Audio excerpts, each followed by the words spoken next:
안녕하세요. 교통사고 보상 넘버원 채널이죠. 보상가 배상TV입니다. 오늘은 우리가 개인적으로 가입한 보험들 있죠. 손해보험, 생명보험.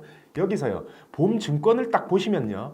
80% 이상 장애 이 금액이 있을 겁니다. 보통 80% 이상 장애는요. 가입 금액이 커요. 그리고 보험별로 다르지만은 50% 이상 장애 시, 80% 이상 장애 시 연금으로 지급되는 보험도 있거든요. 이 연금으로 지급되는 보험은 작게는 뭐 몇 억부터 진짜 5억이 넘어가는 보험도 있습니다. 과연 어떤 경우에 80% 이상 장애가 남을까? 그리고 사실요. 보험사의 꼼수가 있습니다. 어떤 꼼수가 있는지 해결하는 방법은 뭔지 그걸 제가 오늘 알려드리겠습니다. 그리고 저희 보상가 배상에 어떻게 문의를 하면 되냐 이거에 대해서 많이 문의를 주시는데요. 네이버에 보상가 배상 TV를 검색하셔도 되고요. 저희가 지금 댓글에 링크를 달아놨습니다. 링크를 통해서 상담을 주셔도 되고 아니면 카카오톡에서 보상가 배상을 친구 추가하셔가지고 톡으로 주셔도 됩니다. 자, 오늘 설명드릴 80% 이상 장애 이거는요 91회, 92회, 95회 이 세 개 영상에서 제가 충분히 자세하게 설명을 드렸습니다. 근데 오늘은 좀 다른 내용을 말씀을 드릴 거예요. 흔히 80% 이상 장애 상태다 라고 하면요 사실 누워서 꼼짝도 못하는 상태다 라고 이렇게 생각하시는 분들이 많습니다. 물론 보험사에서도요 그 경우에만 돈을 주려고 하고요. 근데 사실 그게 아닙니다.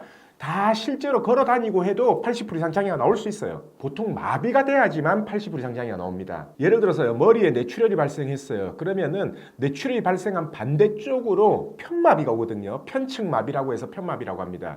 그러니까 한쪽으로 어깨부터 발끝까지 마비가 오는 거죠. 자, 이렇게 보통 마비가 왔다라고 하면요 보호자들은 어디에 물어보냐면요 보험 설계사나 보험회사에 전화해서 물어봅니다. 이렇게 해서 80% 이상 장애 끊으려면 어떻게 해야 되냐. 보험사의 답변은 뻔해요. 일상생활 동작 제한표 있다. ADLS 장애 그걸로 장애를 끊었나 라고 이렇게 하거든요. 보험사에서 얘기하는 이 80% 동작 제한표 ADLS 장애 표를 보면요 함정이 있어요. 뭐냐 숟가락으로 밥만 먹을 정도만 되면요 80% 이상이 안 나옵니다. 딱 75%에서 끊겨요. 결론적으로 뭐냐면 보험사가 하라는 대로 하면은 누워서 꼼짝도 못하는 상태가 돼야지만 80%가 나온다라는 거죠. 자, 근데 저는 다르게 장애를 끊습니다. 예를 들어서 저희한테 의뢰를 주신 분들한테는 어떻게 하냐 운동각도로 장애를 평가하자.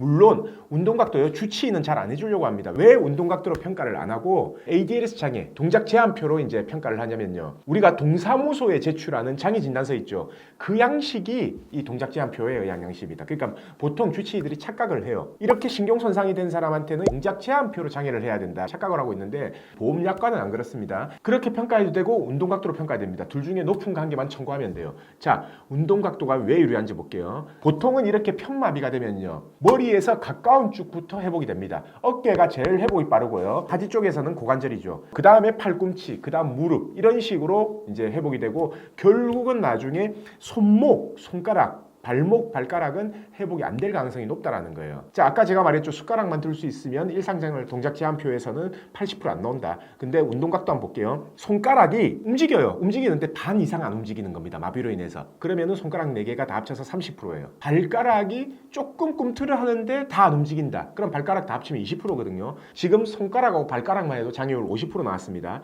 자, 거기서 손목, 발목의 움직임이 제한이 20%씩만 있다. 라고 한다면 90%가 나오죠. 결국 80% 넘겼잖아요. 다른데 다 정상이라도 어깨하고 고관절 정상, 팔꿈치, 무릎 정상. 근데 손목이 거의 안 움직이고 손가락이 어느 정도 안 움직인다. 발목이 거의 안 움직이고 발가락이 어느 정도 안 움직인다라고 하면 90%가 나온다라는 거죠. 이렇게 쉽게 가는 방법이 있는데 보험사에서는 왜 이 방법을 안 알려줄까요? 왜냐? 고도의장이 80%가 나가면 금액이 크기 때문에 보험사에서는 ADLS 장애로 평가해야 된다라고 이렇게 얘기하는 겁니다. 제가 100% 장담하는데요. 보험사에 물어봤을 때요. 운동각도로 평가해도 되고 ADLS로 평가해도 됩니다 라고 대답하는 보험사 절대 없습니다.